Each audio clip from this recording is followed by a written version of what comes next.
Podcast ini kan masih dalam rangka World Sight Day nih Dok. Kali ini ayo deh kita tanya ke ahlinya langsung. Kira-kira ini mitos atau fakta?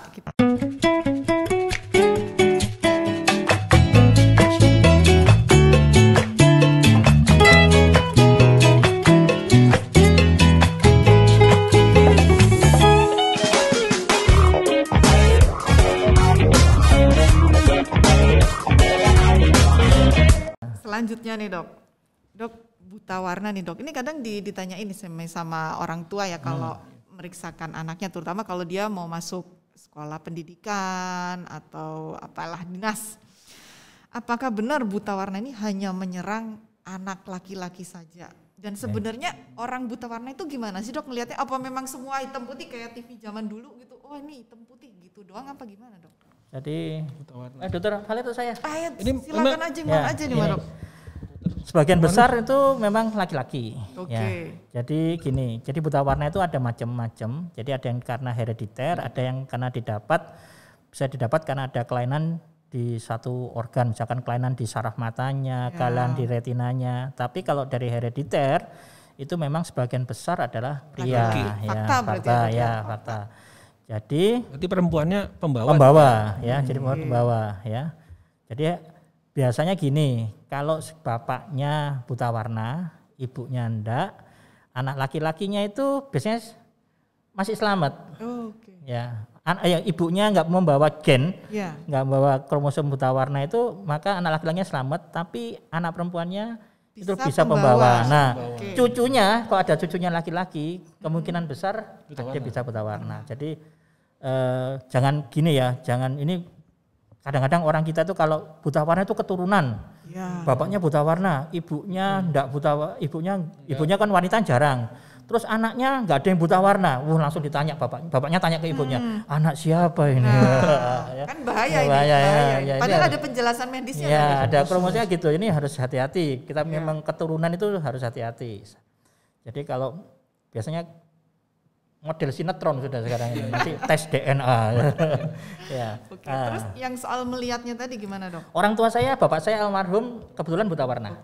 Jadi dia tidak melihatnya hitam putih enggak. Tapi spektrum warna yang dilihat itu beda. Jadi merah yang kita lihat itu dilihat beda. Cuma karena beliaunya itu sudah dikatakan kalau itu warnanya merah, maka dia menganggap itu merah. Ya. Ini soalnya sering diprotes nih sama orang tua, Dok anak saya kok dibilang buta warna, dia bisa bilang merah. Cuma begitu dia ditunjukkan suatu tes yang beneran, yang individual, yang kita nggak bisa tahu ini, kalau misalnya gini, bunga mawar lagi ya. Bunga mawar warna apa? Warna merah. Bunga mawar ini warna merah. Dia tahu dia, bunga mawar ini warna merah. Gini ini merah gitu ya. Tapi begitu dilakukan tes dengan alat khusus, maka dia tidak ada. Karena tesnya itu ya di dalam satu tempat ya sama semua gitu. Itu yang merah yang mana. Nah, jadi warnanya memang ada dua, ada yang memang total ya. Jadi benar-benar lihatnya hitam putih ya. Abu-abu, ada lagi yang memang parsial. Jadi dia masih ada spektrum warna tertentu yang hilang ya. Jadi masih hilang, tapi mungkin tidak seperti yang kita lihat. Betul. Nah, cara membuktikannya gimana? Ya hanya tes. Ya. Dan sebenarnya sebagian besar itu yang parsial kan Dok? Banyak parsial. Dan sebenarnya lapangan kerja dan lain-lain masih banyak loh Dok. Bukan berarti buta warna ini akhir dari dunia gitu. Tapi kadang-kadang ini Dok. Sejarah itu mencatat bahkan orang yang tidak bisa melihat pun itu bisa jadi seseorang yang sangat berpengaruh gitu ya. Jadi ya kita punya presiden yang mengalami gangguan penglihatan. Di Amerika ada seorang wali kota kota yang besar itu juga mengalami gangguan penglihatan. Banyak. Jadi saya rasa tidak betul. Kadang gitu Dok, kita ketemu pasien ya, pasien itu mau mendaftar ke sesuatu ya Dok ya, mau ke tentara, polisi atau mau masuk fakultas yang mereka inginkan, kadang kan, Dok, kenapa sih Dok? Malah yang disalahkan anaknya Dok, kadang. Atau minta obat. Minta obat. Ada obatnya enggak nih, buta warna nih, ada obatnya. Kacamata juga. Ya, tapi gini ya, jadi kalau saya bilang kalau ke pasien gitu, profesi di dunia nggak cuma A gitu ya. Misalnya gini. Yang paling sering itu adalah gagal masuk kedokteran gara-gara buta warna. Bisa. Atau Ya. Tentara paling banyak tentara. Harus nggak buta warna? Nggak boleh. Oh nggak boleh. Oh nggak boleh. Tentara.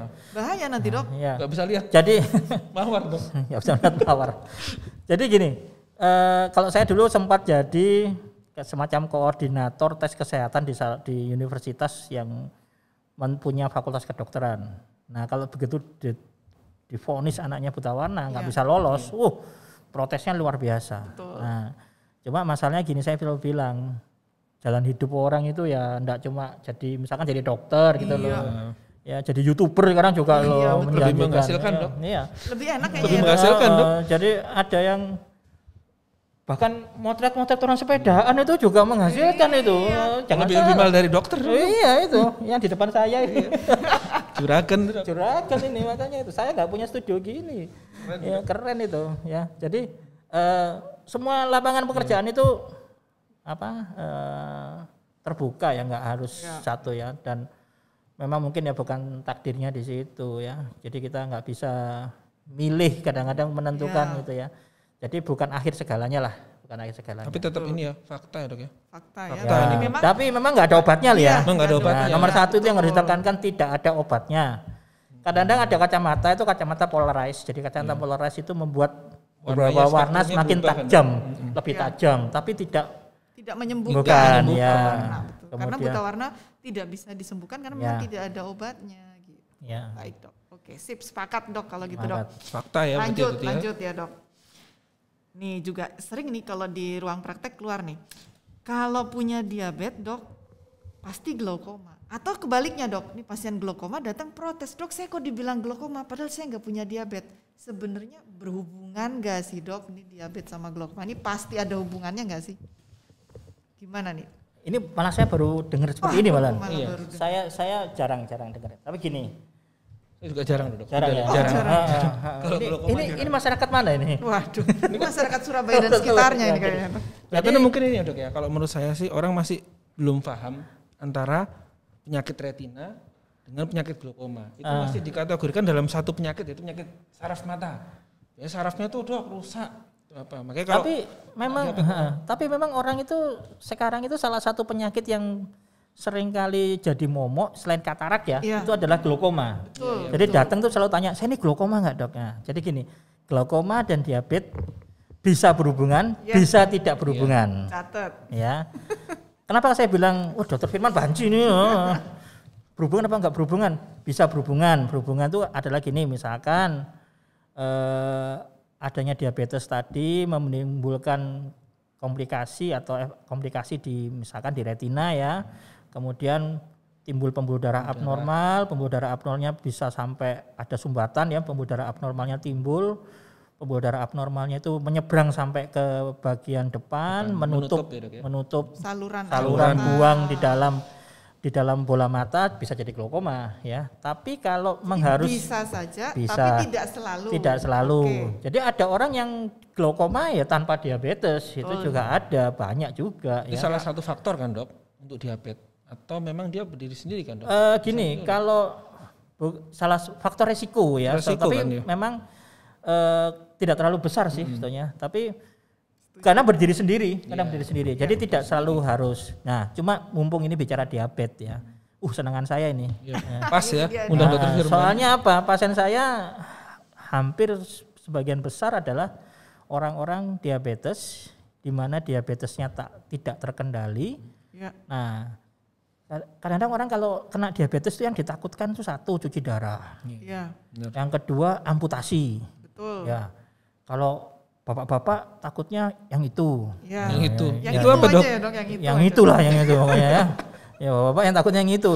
Ya ibu-ibu mungkin juga agak takut dengan yang itu ya. Ibu istrinya maksudnya ya.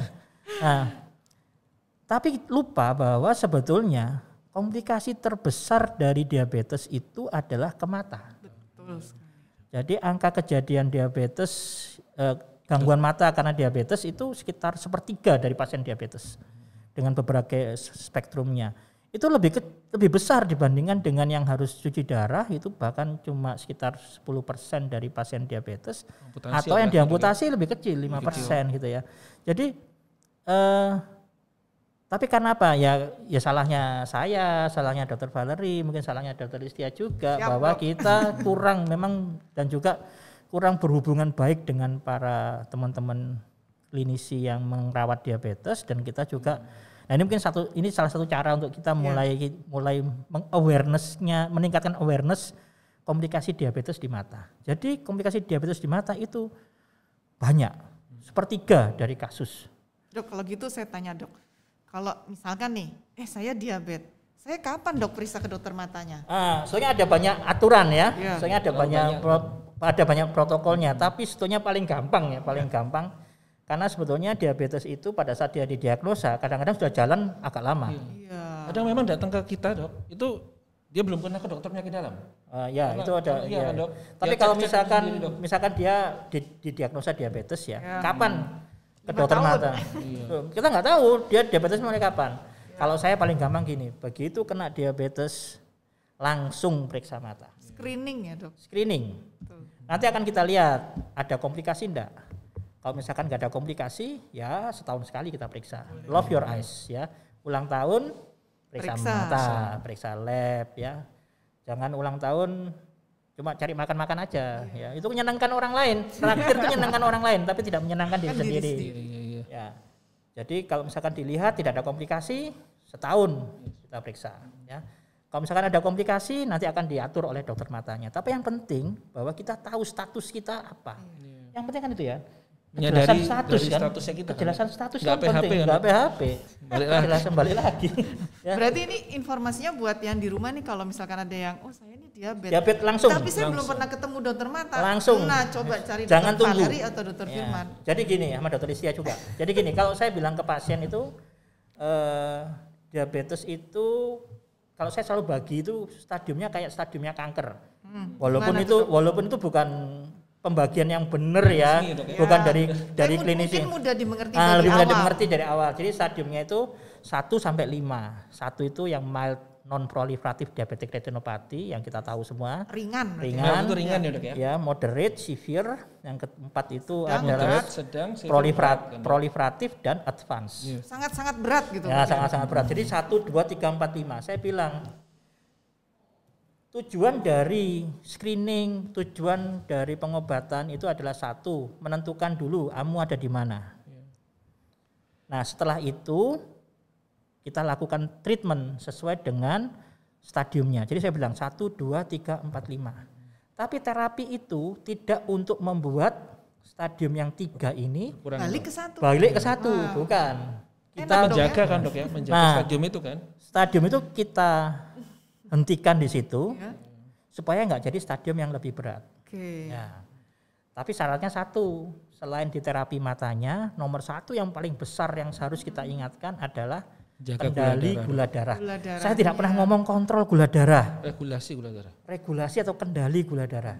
Kenapa? Kalau dibilang gula darah diabetesnya harus terkontrol. Saya setiap bulan kontrol diabetes. Iya, Ya sih Berarti benar sih. beda pengertian nanti Beda ya. pengertian Karena makanya. memang mereka dok, kadang kurang paham ya dok ya. Saya sudah kontrol terus loh. Kok masih Masih- ada loh. Masih kabur gitu dok. Gulanya berapa Bu? 350. Ya sudah.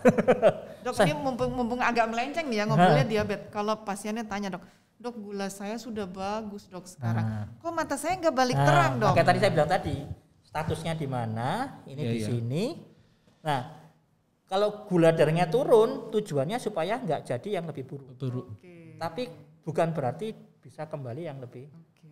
Kalau udah sangat buruk dok. Nah, sangat buruk ya rehabilitasi. Iya. Jadi misalkan sudah stadium 5, sudah enggak karu-karuan. Akhirnya dokter Listia nih jagonya operasi kayak gini. Dokter Listia operasi segala macam. Contoh ya. Contoh ya. Memang kenyataan kok. Kenyataannya Fakta, gitu, atau fakta. ya. Kemudian akhirnya teratasi kan. Iya. Tapi tetap aja akan ada bagian-bagian yang rusak ya, dan itu sifatnya permanen ya. Jadi setelah itu tetap kita lakukan rehabilitasi. Setelah operasi kita lakukan rehabilitasi. Mungkin kita bisa kerjasama dengan teman yang lain yang low vision age ya, atau bantuan untuk melihat pada orang-orang yang berpenglihatan kurang ya. Jadi tujuannya 1, bahwa dia tetap bisa produktif. Aktivitas Ya. mandiri mungkin. Tapi ya gitu, jangan sampai nunggu sampai 5. Iya. Ya. kalau sudah sampai 5 nangis-nangis darah di depan kita ya kita juga nggak bisa ngapa-ngapain gitu ya. Karena bukan malaikat ya, meskipun ganteng-ganteng ini bukan malaikat. Karena yang ganteng itu kadang-kadang PHP juga gitu loh. Ya, jadi yang penting nanti kalau tahu diabetes periksa. Kita lihat, oh Anda masih belum 0. Ya alhamdulillah. Jaga gula darahnya. Setahun besoknya kontrol lagi atau periksa lagi dilihat, oh masih 0. Wah, sudah. Tapi harus reguler. Itu ya. Tadi love your eyes. Berarti kan ini Dok, mumpung acara ini love your eyes ya, mungkin bisa kita sampaikan ke mereka bahwa kita kalau sekarang ada diabetes, merasa diabetes, kita harus segera periksa ke dokter mata untuk menjaga biar tidak menjadi buruk kan Dok. Ya, jadi gitu kebetulan banyak sekali pasien saya yang datang saya sudah nggak bisa ngapa-ngapain, terus kemudian dia malah gini, loh kok nggak bisa diapa-apain Dok? Dokternya gimana sih? Bisa nggak sih? Kata dokter ahli mata. Waduh, ini kan susah dia. Tapi itu memang kenyataan seperti itu ya. Sudah irreversible. Irreversible. Jadi saya selalu bilang bahwa komplikasi karena diabetes itu adalah one way ticket. Tiket satu kali jalan, enggak ada jalan pulang. Ya, enggak ada jalan pulang. Dan penyakit diabetes itu adalah penyakit yang diderita seumur hidup, enggak bisa sembuh, tapi harus terkendali. Saya enggak kontrol lagi. Terkendali. Biar nggak salah ya. Saya sudah berapa saat ini sudah menghilangkan definisi kontrol. Tidak melontarkan kata-kata kontrol ke pasien karena ternyata yang dimaksud pasien terkontrol sama pasien tahunya kontrol loh. Tiap bulan. Pasien tahunya kontrol. Iya, maksudnya kontrol ya. Jadi kalau misalkan saya sudah minum obat Dok, berapa gulanya? 300. Nah, sekarang saya tanya, sudah pernah ditawarin insulin enggak? Waduh Dok, saya enggak mau kalau insulin. Nanti kalau insulin itu tambah naik. Loh ya ini salah. Karena dia tinggi dikasih insulin biar turun. Ya itu semuanya akan kita serahkan ke dokter penyakit dalam. Itu harus nomor satunya itu. Jadi bekerja sama dengan dokter penyakit dalam. Kita tidak bisa bekerja sendirian. Harus tidak, kalau manusia hidup dengan saling membantu ya, tolong menolong ya. Jadi ini PR lagi nih, catatan buat teman-teman sobat mata yang di rumah ya. Punya diabetes, cari dokter mata. Keluarga di rumah ya Dok, ada yang menderita diabetes, diajak untuk screening penglihatan matanya. Jangan sampai tadi sudah jatuh di fase 4-5 tadi terus angkat tangan kasihan. Jadi usahakan supaya bisa terkontrol bagus, syukur-syukur masih 0. Itu adalah bukti cinta itu. Ya, bukti cinta ya. Kita lanjut lagi ya Dok. Kalau tahu terus tidak menyarankan, harus diragukan ini. Jangan-jangan memang pengen ndang cepet yang katanya dicintai itu ndang buta ya kan. Ya itu harus hati-hati. Jadi bukti cinta kalau kalau keluarganya itu diabetes adalah mengajak untuk periksa. Berikut ya Dok ya, lanjut kita Dok. Lanjut. Nah ini, kayaknya Dr. Valeri bisa kasih komentar nih. Fakta apa mitos ya Dok?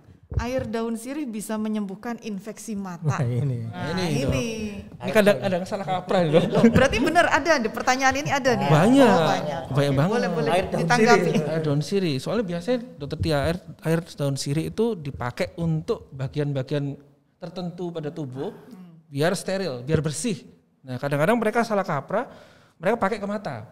Harapannya biar mata itu seger Dok katanya. Terus biar sembuh dari penyakit mata. Tapi itu ya Dokter ya, kita kembali lagi ya Dok, di air sirih itu yang kita takutkan adalah banyaknya penyakit ya, terutama jamur. Ya. Kadang beberapa pasien itu datang ke kami pertama dengan keluhan mata merah sakit mata biasa. Tapi mereka nggak mau ke dokter pertama pasti dirawat sendiri oleh keluarganya. Nah biasanya Dok itu balik ke budaya kalau menurut saya Dok. Orang tuanya kasih air daun sirih. Setelah dikasih air daun sirih dirambang ya. Nah, diambang di ini ya, dimasukin ke matanya ya. Dicelupin. Terus-terusan. Nah, harapannya biar bakterinya keluar, kotorannya keluar. Nah, tapi kalau jadinya Dok, itu malah infeksi enggak karuan Dokter Tia. Jadi bukannya sembuh malah tambah berat. Malah hancur kalau saya bilang. Berarti mitos ini tadi. Wah ya mitos banget. Banget. Apalagi yang buah semangka berdaun sirih mitos banget itu tambahan. Ada daun semangka. Lah itu mitos itu. Buah semangka berdaun sirih itu mitos banget. Ini juga mitos daun sirih untuk. Tapi gini memang daun sirih itu pada beberapa dipakai itu untuk kayak semacam membuat jadi kering gitu ya. Iya. Ya, Jadi memang dia punya sifat tertentu. Nah mata kalau dikasih itu kadang-kadang kering ya. Ya kalau memang bukan infeksi ya enggak masalah. Tapi kadang-kadang mata merah kan memang enggak selalu infeksi. Yes. Tapi kalau mata merahnya itu akibat infeksi, misalkan ada infeksi kornea, dikasih itu, wah tambah nggak karu-karuan. Ya. Tapi itu masih lumayan loh, masih lumayan ini. Kenapa ada yang lebih nggak lumayan lagi? Wah, saya pernah dapat pasien itu mitosnya dikencingin sama pasangannya. Astaga, harus pasangannya. Harus pasangannya. Nah, pasangan lain dok. Ya pokoknya pasangannya lah ini ya. Ada itu kita pernah merawat itu. Jadi dikencingin. Jadi dia kencingin. Ya, bahkan nggak tahu ya orang Indonesia ini kreatif ya, Dok. Dulu pernah ada terapi minum kencingnya sendiri itu ada. Kalau itu saya pernah dengar ini dikencingin. Ada. Saya pernah dapat pasien dikencingin. Itu tambah masuk akal lagi kok ya mau gitu ya. Tapi sembuh nggak? Nah, masalahnya yang ngencingin itu ternyata punya penyakit kelamin, punya GO. Nah, GO-nya masuk ke mata, malah bikin infeksi yang nggak karu-karuan, akhirnya bola matanya harus diangkat. Dengernya aja merinding saya ya, gimana ini? Jadi itu ada tuh kenyataan itu. Saya tuh sampai heran, sampai terkagum-kagum kesetiaannya pasangannya itu ya. Mau menerima air kencing untuk obat. Ya, tapi itu terjadi masalah. Jadi ya jangan sampai lah ya kita harus ngasih apa namanya ya kita bukannya nabi ya, bukanlah yang bawa kitab suci bukan, tapi kita dengan pengetahuan kita bisa lah kalau orangnya agak mengkong dikit dengan pengetahuan yang kita punya kita lurus-luruskan dikit. Kalau tetap kita, Dok, ya edukasi dan kalau tetap dikasih tahu tetap bengkong ya sudah resiko ditanggung masing-masing. Mungkin memang di masyarakat tuh banyak yang nggak paham aja sih. Ya itu dia. Jadi, kurangnya edukasi kalau menurut saya gitu ya. Kurang edukasi, kemudian ini salah dokter matanya dong kalau itu ya. Oh iya. Gimana Dok itu? Tugas perdami Dok. Ya tugas perdami. Dimanapun juga itu kita pasti juga punya ada salah satu ya mungkin kita kurang edukasi ya. Nah ini memang ini mumpung satu ini titik apa ya semacam ya gebrakan gitu ya, kita gebrakan. Saya sangat ya ini kita harus ikut zaman memang. Zamannya sekarang seperti ini. Ya, edukasinya seperti ini dan mungkin lebih kena gitu ya, lebih kena daripada kita edukasi misalkan di acara ibu-ibu RT gitu ya. Nah, sudah bingung sama jajannya sudah nggak ada. Kita ngomong apa nggak tahu sama jajannya. Pengalaman ya Dok ya? Pengalaman makan jajannya itu saya juga ada. Jadi kita dokter mata era sekarang memang harus lebih melek teknologi loh Dok. Nggak bisa kita berkutat pada daerah kita sendiri. Ya, jadi gini, kita pernah ada suatu ide bahwa hospital without wall ya. Jadi rumah sakit tanpa dinding. Iya. Jadi sekarang itu sudah bukan zamannya seorang dokter ya, dokter spesialis apapun juga itu duduk di kliniknya, duduk tenang gini nunggu pasien yang datang yang butuh dia, lu butuh saya gitu ya, bukan. Jadi sudah saatnya kita keluar ya. Jadi itu prinsip itu harus saya harapkan dijalankan oleh teman-teman. Jadi saya yakin teman-teman ini punya medsos ya, entah itu Facebook, Instagram, Twitter, WhatsApp, oke ya WhatsApp atau apapun, Telegram. Ada Telegram itu lama ya. Zaman dulu saya SD itu Telegram. Nah itu manfaatkan ya. Ya, ngomong saya sendiri mungkin kurang ya. Saya mungkin medsos saya isinya fotonya kopi aja ya, foto kopi, motret putranya Dok. Oh iya, fotonya. Motret kopinya tadi itu. Kopi, motret putranya, istrinya gitu ya. Motret yang lain nggak berani gitu ya. Mau saya sendiri. Jangan dipancing bahaya nih nanti. Jadi sudah saatnya memang kita pakai itu untuk edukasi ya. Edukasi yang benar ya. Jadi misalkan bisa bicara tentang misalkan infeksi mata. diabetes, glaukoma ya. Sesuai dengan ya apalah yang bisa kita buat ya. Walaupun kita bukan suatu konten kreator ya bisa bikin grafik yang bagus ya, kita tetap aja meningkatkan public awareness. Nah, itu dia. Soalnya jangan sampai masyarakat itu yang masuk adalah info-info yang jelas, mitos-mitos ya. Ya. Loh, ini ada di internet, tidak semua yang ada di internet itu benar. Betul. Ya. Tidak semua yang ada di internet itu bisa dipercaya. Nah, maka kita yang punya ilmu, yang punya kemampuan akademik di sana menyebarkan yang benar. Ya, jangan sampai ikut-ikutan menyebarkan yang salah ya. Jadi sebelum posting Anda harus paling tidak kalau misalkan ada berita gitu ya, dilihat juga lah misalkan literaturnya, browsing. Nah, baru kita ya. Kalau nggak tanya ke dokter mata aja, Dok ya. Biasanya kan pasien enggak kalau kita mau posting gitu, kalau mau posting itu ya harus review ya, lihat ya. Jangan sampai kita juga ikut menyebarkan kebohongan ya. Tapi ini harus ya YouTube gitu ya. Kayaknya Dr. Valerie punya channel YouTube ya? Oh, enggak ada hubungannya sama ini, Dok. Boleh nanti ini ditulis nanti. Oh ya, Dr. Valerie ini YouTuber ini. Wah, luar biasa. Tapi yang dibahas memang mainan. Oh. Bolehlah sekali-sekali diselipin konten edukasi. Gitu. Kalau saya bukan, saya memang kopi, Dok. Sering buka YouTube tapi kuliner. Siap. Kuliner lain. Tapi nanti mungkin kita buat mungkin ya, Dok ya. Join ya. Bisa, kemarinnya ditawarin sama Dr. Valerie join itu. Ya. Nah, seperti itu harus dikembangkan. Iya. Boleh berbagai macam channel. Jadi berarti sudah saatnya edukasi ya. nggak cuman perkara cuman duduk di ruang praktek, edukasi ke pasien. Ya, kalau keluar masyarakat ya. Ngobrolnya ternyata seru banget ya Sobat Mata di Rumah ini, mudah-mudahan gak bosan nih dengar kita ngobrol, kayak santai banget ya ngobrol di kafe. Tapi mudah-mudahan yang bisa dibawa pulang nih message-nya banyak banget. Jadi mudah-mudahan apa yang disampaikan oleh Dr. Valerie dan Dr. Firman pada hari ini tuh bisa bermanfaat untuk teman-teman di rumah, keluarganya di rumah, siapapun lah, bisa menggugah pengetahuan atau kesadaran akan kesehatan mata. Balik lagi tadi dalam rangka World Sight Day ini.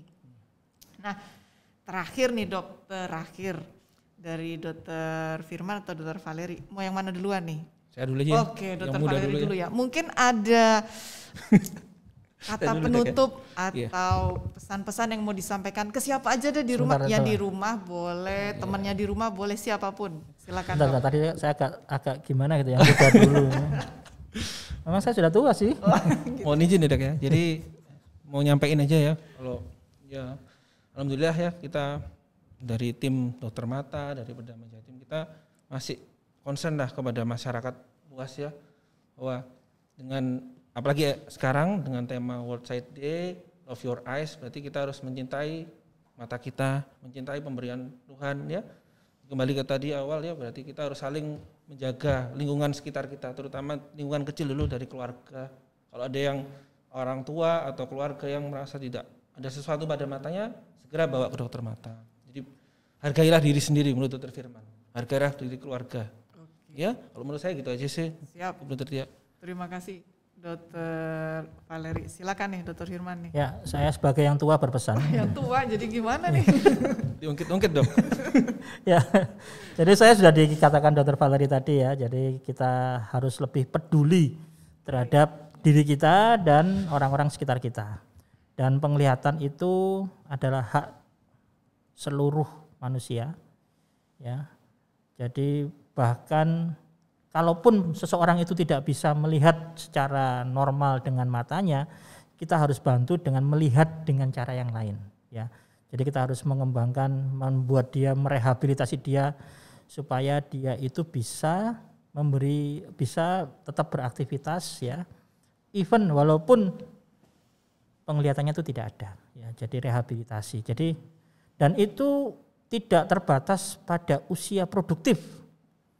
Oh ini masih kerja, harus bagus penglihatan. Enggak.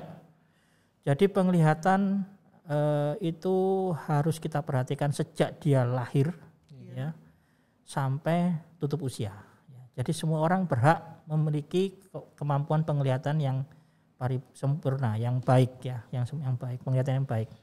Nah caranya bagaimana? Caranya adalah kita pribadi ataupun kita sebagai anggota keluarga dari ya ada individu yang lain ya atau kita sebagai anggota masyarakat itu memperhatikan orang-orang di sekitar kita apakah mereka ini mengalami gangguan penglihatannya atau tidak ya. Dan itu adalah tugas kita bersama. Tanggung jawab bersama. Tanggung jawab kita bersama. Itu adalah suatu bentuk bagaimana kita mencintai sesama kita, mencintai diri kita, mensyukuri apa yang diberikan oleh Tuhan kepada kita ya.